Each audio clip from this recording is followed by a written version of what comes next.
നമസ്കാരം. നാഗ്പൂരിൽ വലിയ സംഘർഷം നടക്കുന്നുവെന്നും ആ സംഘർഷം നമ്മുടെ രാജ്യത്തെ ക്രമസമാധാന നില മുഴുവൻ തകരാറിലാക്കും എന്നും പ്രചരിക്കുന്നുണ്ട്. ഒരു പരിധിവരെ അത് ശരിയുമാണ്. ഔറംഗസീബിന്റെ ശവകുടീരം പൊളിക്കണമെന്ന് പറഞ്ഞുകൊണ്ടാണ് ഒരു വിഭാഗം, അതായത് ബജ്രംഗ് ദള്, VHP എന്നിവർ രംഗത്ത് വരുന്നതെന്നും എന്നാൽ അതിനെ തടഞ്ഞുകൊണ്ട് മറ്റൊരു വിഭാഗം, അതിനെ പ്രതിരോധിച്ചുകൊണ്ട് മറ്റൊരു ഭാഗം നിലകൊള്ളുന്നു എന്നതുമാണ് പ്രധാന പ്രശ്നമായി എനിക്ക് മനസ്സിലാക്കാൻ ഇപ്പോഴത്തെ സാഹചര്യത്തിൽ കഴിഞ്ഞത്. പക്ഷെ എൻ്റെ ചിന്ത മറ്റൊന്നാണ്. ഇതേക്കുറിച്ച് എന്തെങ്കിലുമൊക്കെ സംസാരിക്കണമെന്ന് കുറെ കാലമായി ഞാൻ ആഗ്രഹിക്കുന്നുണ്ട്. അതുകൊണ്ട് എന്താണ് യഥാർത്ഥ വസ്തുത എന്ന് മനസ്സിലാക്കേണ്ടവർ മാത്രം ഈ വീഡിയോ തുടർന്ന് കാണണമെന്ന് ഞാൻ ആഗ്രഹിക്കുന്നു. കുറച്ച് വലിയ വീഡിയോ ആയിരിക്കുമെന്ന് ഞാൻ പ്രതീക്ഷിക്കുന്നു. കാരണം ഇത് എന്തുകൊണ്ടാണ് നമ്മുടെ രാജ്യം ഇങ്ങനെ, എന്തുകൊണ്ടാണ് ഇവിടെ ഹിന്ദു മുസ്ലിം ഒരു വർഗീയത, ഒരു വിഭാഗീയത ഒരു തമ്മിൽ ഇങ്ങനെ നിൽക്കുന്നത്? ഇപ്പോ ബാക്കിയുള്ള ചിലരും, ഇപ്പൊ ക്രിസ്ത്യൻ അതിനിടയിൽ കയറിയിട്ടുണ്ട്. അതേപോലെ അല്ലെങ്കിൽ കുറച്ചു പേരൊക്കെ കൂട്ടുചേർന്നുകൊണ്ട് ഒരു വിഭാഗത്തെ ആക്രമിക്കുന്നുണ്ട്. എന്താണ് ഇതിന്റെ പിന്നിലെ രഹസ്യം? എന്താണ് ഇങ്ങനെയൊക്കെ കാരണം? ഇതൊക്കെ സത്യത്തിൽ ആരും സംസാരിക്കുന്നില്ല. ഇനി ഈ വീഡിയോയുടെ പേരിൽ എനിക്കെതിരെ നടപടി വരുമെന്നൊന്നും എനിക്കറിയില്ല. പക്ഷെ എങ്കിലും പറയാതിരിക്കാൻ നിവൃത്തിയില്ല. അതുകൊണ്ടാണ് ഈ കാര്യം ഞാൻ തുറന്നു പറയുന്നത്. കുറെ കാലമായി എൻ്റെ ഒരു കാഴ്ചപ്പാടാണ് ഞാൻ സംസാരിക്കുന്നത്. ഇതിൽ മറ്റു യാതൊരു ഉത്തരവാദിത്വമില്ല. ഞാൻ ഒരു ഭരണകൂടത്തെയോ ഒരു മതത്തെയോ ഒന്നും കുറ്റപ്പെടുത്താൻ ഇഷ്ടപ്പെടുന്നുമില്ല. ഞാൻ എൻ്റെ വിഷയത്തിലേക്ക് കടക്കാൻ. ഇപ്പോഴത്തെ പ്രധാന പ്രശ്നം എന്താണ്? ഔറംഗസീബിനെ ഇവിടെ ഭരിച്ച ഒരു രാജാവാണ്. അദ്ദേഹത്തിന്റെ ശവകുടീരം പൊളിച്ചു മാറ്റണം എന്നാണ്.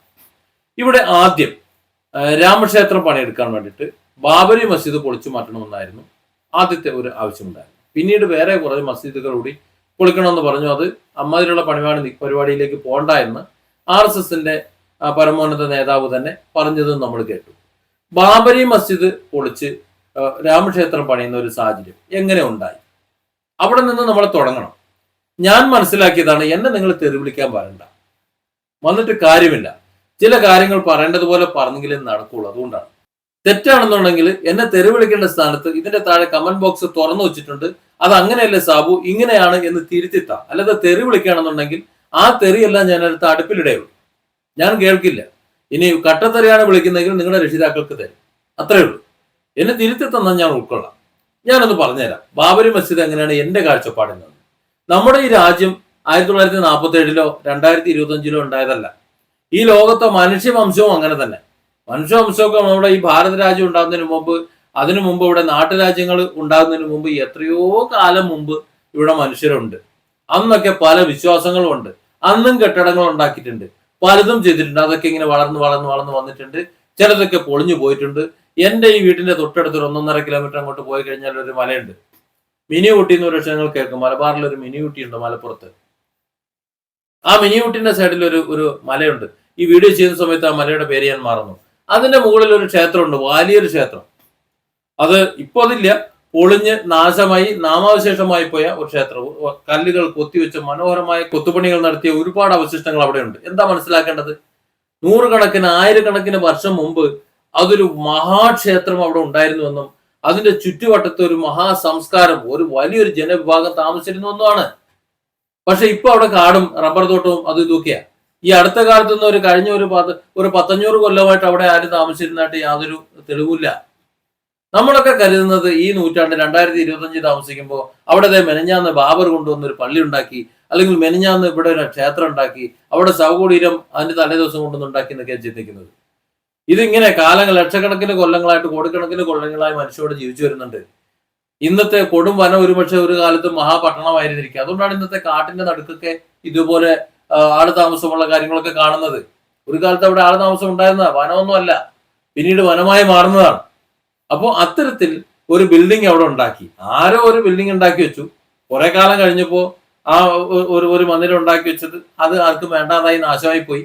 അത് കഴിഞ്ഞ് ബാബർ വന്നു. അതൊരു പണ്ട് ചിലപ്പോൾ ക്ഷേത്രമായിരുന്നിരിക്കാം, അല്ലെങ്കിൽ അതുപോലെ മറ്റേതെങ്കിലും മതത്തിന്റെ ഒരു വിശ്രമ കേന്ദ്രമായിരിക്കാം. നമുക്കറിയാലോ, ഇപ്പോ ഒരു മണ്ഡപം ഉണ്ടാക്കി കഴിഞ്ഞാൽ പണ്ട് ഉണ്ടാക്കുമ്പോൾ അതിന്റെ വിശ്വാസ സംഹിതകളോ കൊത്തുപണികളോ എന്തെങ്കിലുമൊക്കെ അതിനകത്ത് ഉണ്ടാവും.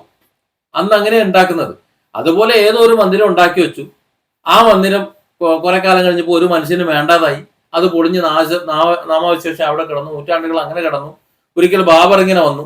അയാൾക്കൊരു മന്ദിരം ഉണ്ടാക്കണമെന്ന് തോന്നി. അങ്ങനെ അയാൾ നോക്കുമ്പോഴത്തേക്ക് കുറെ കല്ലും പുല്ലും എല്ലാം കൂടെ കിടക്കുന്നുണ്ട്. അതങ്ങോട്ട് വാരി കെട്ടിയുണ്ടാക്കി ബാക്കി കല്ലന്വേഷിച്ചാൽ മതിയല്ലോ, ഇത് ഉള്ളതെടുത്തിട്ട് ബാക്കി അന്വേഷിച്ചാൽ മതിയല്ലോ. ആർക്ക് വേണ്ടാതെ കിടന്നത് അയാൾ ഉണ്ടാക്കിയിട്ട് അയാൾ ഒരു മന്ദിരം ഉണ്ടാക്കി വെച്ചു. എന്നിട്ട് നോക്കി ഇങ്ങോട്ട് നോക്കി, കൊള്ളാം, അടിപൊളി മന്ദിരം. എന്നിട്ട് അവിടെ കിടന്നു കുറെ കാലം മന്ദിരം അയാൾ ഉപയോഗിച്ചു, അല്ലെങ്കിൽ വേറെ ആരൊക്കെ ഉപയോഗിച്ചു, എന്തൊക്കെയോ ചെയ്തു. പിന്നെ കുറെ കാലം കഴിഞ്ഞപ്പോൾ അതും അവിടെ കിടന്നു, നശിച്ചു. അങ്ങനെ കിടന്ന് കുറെ കാലം കഴിഞ്ഞപ്പോൾ കുറെ മുസ്ലിങ്ങൾ വന്നു. കൊള്ളാം, നല്ല കുബ്ബയും മിനാരും ഒക്കെ കാണുന്നുണ്ട്. എന്നാൽ അത് കയറി നമുക്ക് നിസ്കരിച്ച് പള്ളിയാക്കിയാലേ, വെറുതെ കിടക്കല്ലേ. അങ്ങനെ അവിടെ കയറി പള്ളി കയറി അവിടെ നിസ്കാരം തുടങ്ങി. കുറെ കാലം അങ്ങോട്ട് കഴിഞ്ഞു. അപ്പോഴേക്കും നമ്മുടെ കാലഘട്ടം എത്തിയപ്പോഴത്തേക്ക് ഉടനെ ചിലരും കൊണ്ട് ചെന്ന് മാറ്റി നോക്കിയപ്പോൾ അവിടെ ചില കൊത്തുപണികൾ കാണുന്നുണ്ട്, മറ്റു ചില കാര്യങ്ങൾ കാണുന്നുണ്ട്. അപ്പൊ അതടിയിൽ വേറെ എന്തൊക്കെ ഉണ്ടാവുമെന്ന് തോന്നുന്നുണ്ട്. ഉടനെ അത് വിവാദമാക്കി. ഈ കാലത്ത് അത് ഭയങ്കര പ്രശ്നമാക്കി. ആ പള്ളി ഇങ്ങോട്ട് പൊളിച്ചവിടെ രാമക്ഷേത്രവും പണില്ല. ഇതല്ലേ അവിടെ സംഭവിച്ചത്.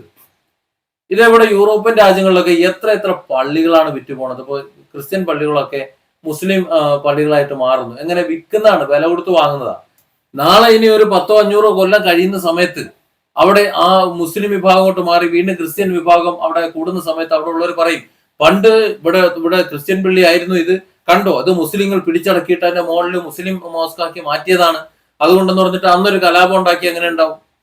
ആർക്കും വേണ്ടാതെ കിടന്ന ഒരു മന്ദിരം, ആ മന്ദിരം ബാബർ പൊളിഞ്ഞു കിടന്ന സാധനം കല്ലും പുല്ലോടെ വരച്ചിട്ട് ഒരു മന്ദിരമാക്കി. എന്നിട്ട് അതും അതുപോലെ ആർക്കും വേണ്ടാതായി. അത് പിൽക്കാലത്തൊരു പള്ളിയായി. പിന്നെ അതും ആർക്കും വേണ്ടാതായി. അതിപ്പോ അമ്പലമായി. അതിങ്ങനെ മാറിക്കൊണ്ടിരിക്കും. നാളെ ഇനി രാമക്ഷേത്രം ആർക്കും വേണ്ടാതെ അവിടെ കിടക്കുകയാണെന്നുണ്ടെങ്കിൽ പിന്നെ വേറൊരു കാലത്ത് വേറെ ഏതെങ്കിലും ഒരു പുതിയ മതം ഉണ്ടായി അത് വളർന്നു വരുമ്പോൾ കാടും പിടിച്ച് പൊളിഞ്ഞ് നാമാവശേഷം കിടക്കണമെങ്കിൽ അന്ന് അവർ വേറൊരു ക്ഷേത്രം ഉണ്ടാക്കും, അല്ലെങ്കിൽ ഒരു പള്ളി ഇവിടെ ഉണ്ടാക്കും. അത് കാലത്തിന്റെ നീതിയാ, അങ്ങനെ തന്നെ സംഭവിക്കുക. അല്ലാതെ അതിന്റെ പേരിൽ തമ്മിൽ കിടന്ന് അടിക്കല്ലല്ലോ വേണ്ടത്. ഇവിടുത്തെ വർഗീയത എങ്ങനെ ഉണ്ടായി എന്നുള്ളത് ചിന്തിക്കുന്നില്ല.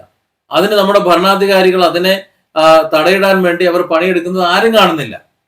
അത് കോൺഗ്രസ് തന്നെ ആയിരുന്നാലും ഇപ്പൊ BJP സർക്കാരാണെന്നുണ്ടെങ്കിൽ അതിന് ഇന്ത്യ മഹാരാജ്യത്തെ ജനങ്ങളുടെ മനസ്സറിയണം, എങ്ങനെയാണ് അവരുടെ മനസ്സെന്നുള്ളത്, അവരുടെ നിലവാരം ഒന്ന് മനസ്സിലാക്കണം. കേരളത്തിൽ കിടന്നുകൊണ്ട് ഇവിടെ എല്ലാം അറിയാവുന്ന കുറച്ചെണ്ണം കിടന്ന് കുരയ്ക്കുന്നത് പോലെ കുറിച്ചിട്ട് കാര്യമൊന്നുമില്ല. ഞാൻ മനസ്സിലാക്കിയത്, എന്റെ അഭിപ്രായം തെറ്റാണെങ്കിൽ ഞാൻ പറഞ്ഞല്ലോ, കമന്റ് ബോക്സിൽ തിരുത്തി തന്നാൽ ഞാനത് ഉൾക്കൊള്ളാം. നോർത്ത് ഇന്ത്യ, വടക്കേ ഇന്ത്യയിൽ ഇപ്പൊ ഞാൻ കഴിഞ്ഞ ദിവസം ബാംഗ്ലൂരായിരുന്നു ഉണ്ടായിരുന്നത്. അവിടെ മുതൽ അങ്ങോട്ട് നോക്കിക്കഴിഞ്ഞാൽ എന്റെ കാഴ്ചപ്പാട് ഞാൻ അനുഭവിച്ചെടുത്തോളം അത്ര സുഖകരമായ ഒരു അന്തരീക്ഷമല്ല. ജാതീയമായിട്ട് വിഭാഗീയമായിട്ട് വളരെ വ്യത്യാസം അവർക്കുണ്ട്. ഒരു കൂട്ടരെ മറ്റൊരു കൂട്ടർ കണ്ടുകൂടാ. അത് മനുഷ്യന്മാരായിട്ട് തന്നെ അംഗീകരിക്കുന്നില്ല. സ്വന്തം ജാതി, സ്വന്തം മതം, അല്ലെങ്കിൽ സ്വന്തം ഗോത്രം, അവർ മാത്രമുള്ള മനുഷ്യർ, മറ്റുള്ളവർ ശത്രുക്കളാണ്, ജീവിക്കാൻ വേണ്ടവരല്ല എന്ന നിലപാടാണ്. കഴിഞ്ഞ ദിവസം കണ്ടില്ലേ, ഒരു ഹിന്ദു പെൺകുട്ടി ഒരു മുസ്ലിം പയ്യനും കൂടി ജീവൻ രക്ഷപ്പെടാൻ വേണ്ടിയിട്ട് ഇവിടെ കേരളത്തിൽ വന്ന് വിവാഹം ചെയ്ത് താമസിക്കുന്നത്. അവിടെ ഒരു മുസ്ലിം എന്ന് പറഞ്ഞാൽ മനുഷ്യനായിട്ട് കാണുന്നില്ല അവർ. അത് ഭരണകൂടത്തിന്റെയോ BJPയുടെയോ RSSന്റെയോ മറ്റേതെങ്കിലും ആരുടെയും കുറ്റമൊന്നുമല്ല. അത് പണ്ട് മുതലേ ആ രീതിയിൽ നമ്മുടെ ഭരണാധികാരികളോ മറ്റാരെങ്കിലോ അല്ലെങ്കിൽ അന്നുള്ള നാട്ടു രാജാക്കന്മാരോ അതല്ലെങ്കിൽ നാട്ടുവ്യവസ്ഥിതികളോ അവരുടെ വിശ്വാസമോ അങ്ങനെയായിരുന്നു. ഒരു വിഭാഗം, ആ ഒരു വിഭാഗത്തെ കണ്ടുകൂടാ. അത് മാറ്റണമെന്നുണ്ടെങ്കിൽ ഒരു സുപ്രഭാതത്തിൽ മാറ്റമില്ല. ഇത് കേൾക്കുന്ന മുസ്ലിങ്ങൾക്ക് ചൊറിച്ചിലുണ്ടാകാതിരിക്കാൻ വേണ്ടി ഒന്ന് പറയട്ടെ. ഇവിടെ മദ്യത്തെ നബി വന്ന ഒറ്റ ദിവസം കൊണ്ട് നിരോധിച്ചിട്ടൊന്നുമില്ല.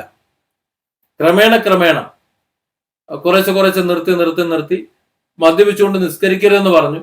പിന്നെ അവസാനം മദ്യം ഒഴിവാക്കി. അതാണല്ലോ ഇസ്ലാമിന്റെ ചരിത്രം എന്ന് പറയുന്നത്. അതുപോലെ ഒരൊറ്റ സുപ്രഭാതത്തിൽ ഈ പറയുന്ന ഒരു വിഭാഗത്തെ കയറി ചൊറിയുന്ന മറ്റൊരു വിഭാഗത്തിന്റെ ആ സ്വഭാവം മാറ്റിക്കളയാമെന്ന് ആരും വ്യാമോഹിക്കൊന്നും വേണ്ട. നടക്കൂല. അത് ക്രമേണ കൊണ്ടുവന്നേ പറ്റൂ. വിദ്യാഭ്യാസം വേണം. വിദ്യാഭ്യാസം ഇല്ലാതെ ഒന്നും നടക്കില്ല. ആ വിദ്യാഭ്യാസം വിവരമില്ലാത്ത ഒരു സമൂഹം, വിദ്യാഭ്യാസം വിവരം എന്ന് പറഞ്ഞാൽ കുറെ സർട്ടിഫിക്കറ്റുകളൊക്കെ ഉണ്ട്. അവിടുത്തെ പോലീസുകാർ അല്ലെങ്കിൽ അവിടെ മറ്റു മേഖലയിൽ നിൽക്കുന്ന ഭരണകർത്താക്കൾ പോലും ചിന്തിക്കുന്ന എന്താണ്, ഒരു വിഭാഗം ചിന്തിക്കുന്നത് അത് ഇങ്ങനെ തന്നെയാണ്, അത് അങ്ങനെ തന്നെയാണ് വേണ്ടത് എന്നാ ചിന്തിക്കുന്നത്. അവരുടെ മനസ്സ് പോലും ഇടുങ്ങിയതാണ്. അപ്പൊ അതിൽ നിന്നൊക്കെ മാറണമെന്നുണ്ടെങ്കിൽ വിവരവും വെള്ളിയാഴ്ചയുമുള്ള ബോധമുള്ള ചില ഭരണകർത്താക്കളുണ്ട്. അവർക്ക് അത് കുറേശ്ശെ ശരിയാക്കേണ്ടി വരും. അത് കുറേശ്ശെ ശരിയാക്കാൻ വേണ്ടി പൂർണ്ണമായും അതിൽ നിന്നോട്ട് മാറി നിന്ന് നടക്കുന്നില്ല. അധികാരത്തിൽ നിന്നുകൊണ്ടേ ചെയ്യാൻ പറ്റുള്ളൂ. അപ്പൊ അധികാരത്തിൽ നിൽക്കുമ്പോൾ ആ ഒരു വിഭാഗത്തെ നമ്മൾ എതിർക്കുന്നു, നമ്മൾ നിങ്ങളുടെ കൂടെ തന്നെ എന്ന് ഒരുപക്ഷെ മറ്റുള്ളവരെ ബോധിപ്പിക്കാൻ വേണ്ടി കൂടെ നിൽക്കേണ്ടി വരും. പച്ചയ്ക്ക് പറഞ്ഞു കഴിഞ്ഞാൽ ഇപ്പൊ ഇവിടെ ഹിന്ദു മുസ്ലിം വർഗീയതയെ കുറിച്ച് സംസാരിക്കുന്നു. അങ്ങനെയാണല്ലോ ഇപ്പൊ ഏറ്റവും വലിയ ഒരു ചർച്ച ഇവിടെ നടക്കുന്നത്. ഇവിടുത്തെ മുസ്ലിങ്ങളെ മുഴുവൻ തച്ചുകൊല്ലാനും പാകിസ്ഥാനിലേക്ക് നാട് കടത്താനും നമ്മുടെ കേരളത്തിൽ പോലും ചിലർ പറഞ്ഞുകൊണ്ടിരിക്കുന്നു. ആ കാലഘട്ടത്തിൽ നരേന്ദ്രമോദി സർക്കാരിനെയും RSSനെയുമാണ് നമ്മൾ ചിന്തിക്കുക. അവർ മുസ്ലിം വിരുദ്ധരാണ്, മുസ്ലിങ്ങളെ മുഴുവൻ കൊല്ലാൻ വേണ്ടി ആഹ്വാനം ചെയ്യുന്നു എന്നും നമുക്ക് ചിന്തിക്കാം. അതിന് വേണമെങ്കിൽ എക്സാമ്പിൾ ആക്കിയിട്ട് മുമ്പ് ഈ കഴിഞ്ഞ തെരഞ്ഞെടുപ്പിൽ ഏതോ ഒരു ഗ്രാമത്തിൽ ചെന്നുകൊണ്ട് നരേന്ദ്രമോദി മുസ്ലിം വിരുദ്ധ ഒരു പരാമർശം നടത്തിയ ആ ഒരു വീഡിയോ ദൃശ്യങ്ങളും ഇവിടെ പ്രചരിച്ചിരുന്നു. കാരണം അത് എന്തുകൊണ്ടാണെന്ന് ഞാൻ അതിന് എക്സ്പ്ലെയിൻ ചെയ്ത് വീഡിയോ ചെയ്തിരുന്നു. ഞാനിപ്പോൾ BJPക്ക് വേണ്ടി സംസാരിക്കുന്നതല്ല, ഞാൻ ഈ രാജ്യത്തെ ജനങ്ങൾ ഒരുമിക്കണം അതിനുവേണ്ടി സംസാരിക്കുന്നതാണ്. അതിന് ഇതേ മാർഗമുള്ളൂ എന്ന് അറിയാവുന്നത് കൊണ്ട് സംസാരിക്കുന്നതാണ്. അപ്പോൾ ഭരണകൂടം തന്നെ ഒരു വിഭാഗത്തിന് എതിരാണ് എന്നൊരു തോന്നലുണ്ടാക്കുന്നു. അത് ശരിയല്ലേ? ആണ്. പക്ഷെ അങ്ങനെ നിന്നില്ല എന്നുണ്ടെങ്കിൽ ഈ നരേന്ദ്രമോദി സർക്കാരിന് അവിടെ ഭരിക്കാൻ പറ്റും. നാളെ പറയാണ് ഇവിടുത്തെ ഹിന്ദു വിഭാഗം എന്ന് പറഞ്ഞാൽ ഹിന്ദു മതസ്ഥരല്ല കേട്ടോ, ഇത്തരത്തിൽ എന്താണ് ശരി എന്താണ് തെറ്റെന്നറിയാത്ത ബഹുഭൂരിപക്ഷം വരുന്ന ഒരു വിഭാഗം.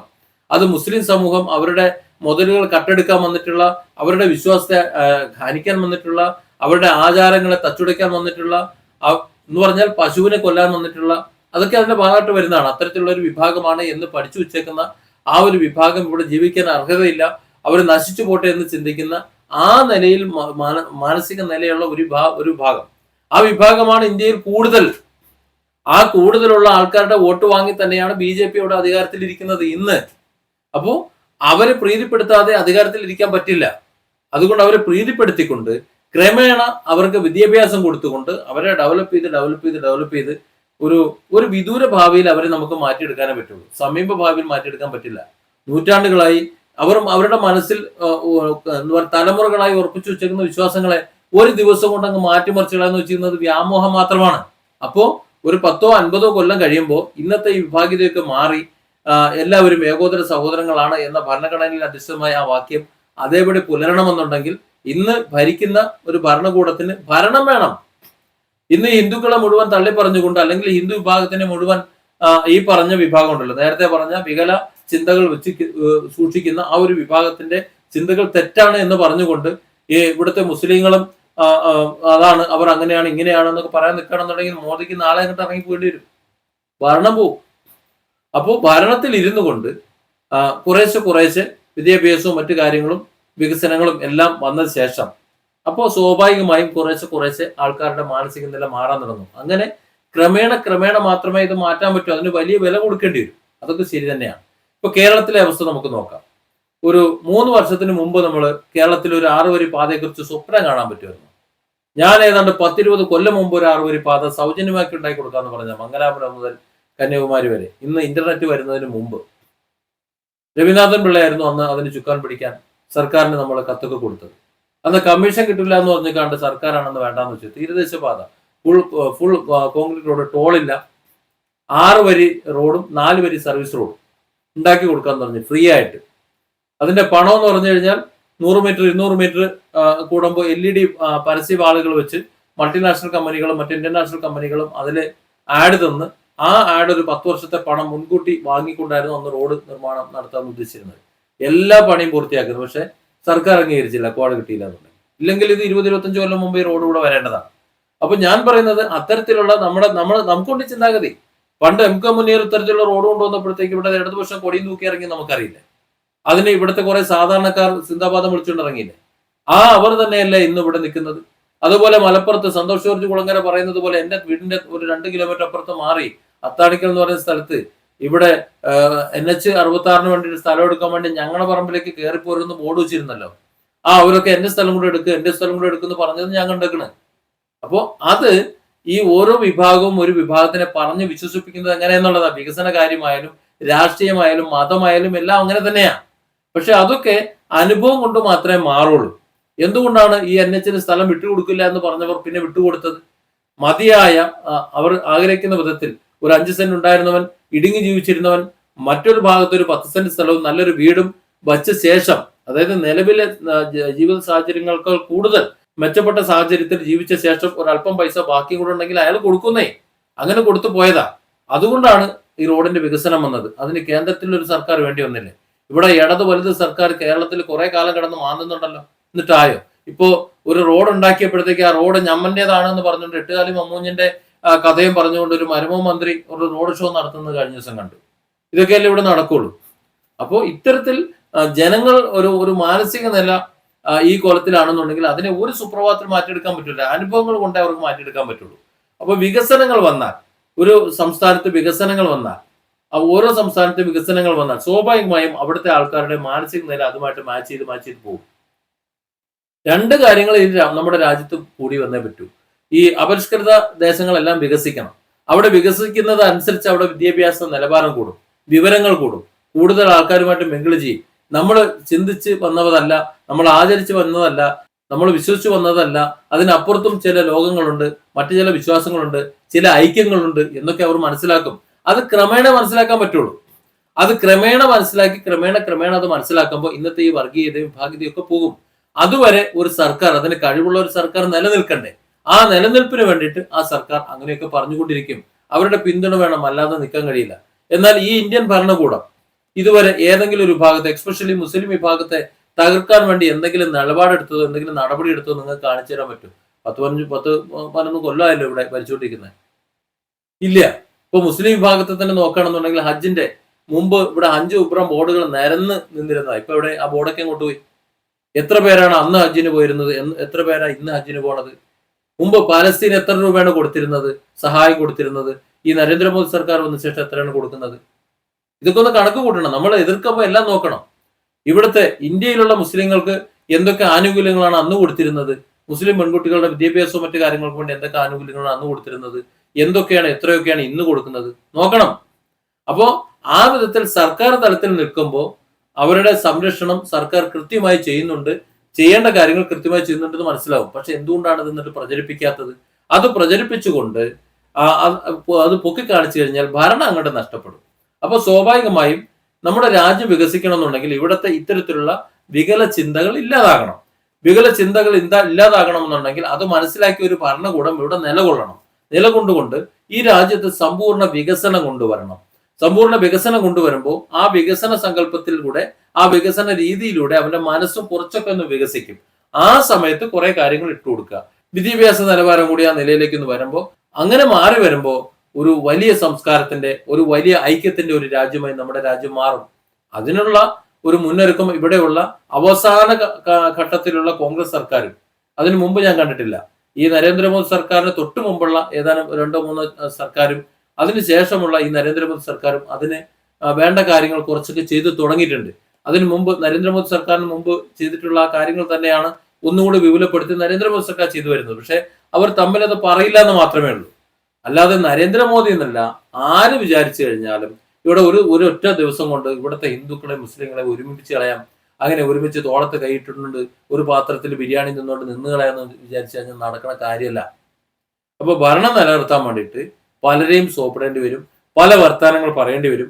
അങ്ങനെ ഭരണം നിലനിർത്തിക്കൊണ്ട് ബാക്കിയുള്ള രാജ്യത്തെ പ്രവർത്തനങ്ങൾ കൊണ്ട്, വിദ്യാഭ്യാസ പ്രവർത്തനങ്ങൾ കൊണ്ട്, വികസന പ്രവർത്തനങ്ങൾ കൊണ്ട്, മറ്റു കാര്യങ്ങൾ കൊണ്ട് ക്രമേണ ഈ നിലവിലുള്ള ചിന്താഗതികളെ മാറ്റി കൊണ്ടുവരേണ്ടി വരും.